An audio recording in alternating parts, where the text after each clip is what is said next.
Make a do-it-yourself Conversation Heart Wreath for Valentine's Day with a wreath, wooden hearts, paint, and some ribbon. I used pastel colors that matched the colors of the Conversation Heart candy that I have, and that made it look really nice. I had to do 2 coats on some of those hearts. Dump the Conversation Heart candy out on the table, and then you can use that for ideas to write your own messages. I used puffy paint in white and all capital letters. I had to write small, of course. Things like Be Mine and XOXO. And then I wrapped my 1-inch purple satin ribbon around the heart. You can use whatever you find, of course.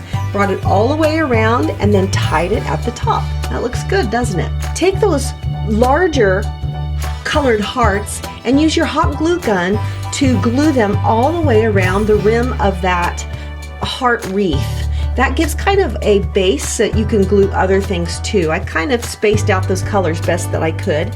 Then glued on the smaller hearts on top of that. Again, kind of spacing the colors and covering up those gaps between them. Went ahead and tied that ribbon and then decided to glue on the Conversation Hearts, which turned out so cute. I'm glad I did. Space those out and have some fun with it. All right, that do-it-yourself Conversation Heart Wreath is going to look really cute up on the wall. Come over to Welcome to Nana's for more Valentine's Day ideas. Come join the fun.